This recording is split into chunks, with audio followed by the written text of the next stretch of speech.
Hello, this is Pastor Nick Hood. Thanks so much for tuning into our worship service. We're going to start in just a minute. And let me give you a preview of what I'm preaching about. My sermon today really takes off where I left off last Sunday. Last Sunday, I talked about how with my brother, a year ago now, when he learned that he was dying of cancer to the pancreas, there were treatment options that were offered to Steve. Ultimately, he declined them all. But Steve raised a question that I've been listening to people on the radio and on the television on these commercials about these fancy medicines. And Steve's question was this: if I try your treatment protocol, how much longer can I live? I want to live. Will this extend my life? And today, I'm preaching about not just will this extend my life, but I'm preaching about, can you make my life better, Jesus? That's what I'm preaching about. So you can look it up for yourself in the book of Mark, chapter 8.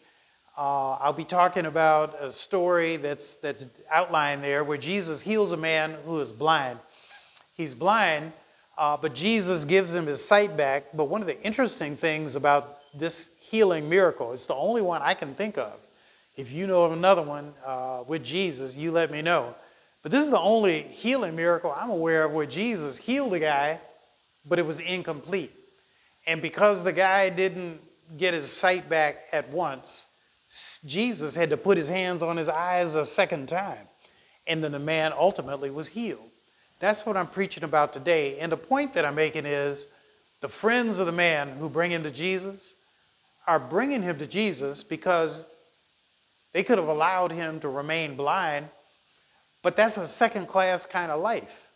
I'm not here to insult blind people, but what I'm saying is second class in the sense that if you could get your sight back, wouldn't you want your sight? I know I would want mine. And so that's what I'm preaching about today. The man says, Jesus, I see people, but they look like trees. And that's when Jesus touches his eyes and the man resumes his sight. And so that's what I'm preaching about today. Stick around for just another minute and we'll be starting church. Call your friends. Tell them Nick Hood is on the line and worship is about to begin. I'll see you in a minute.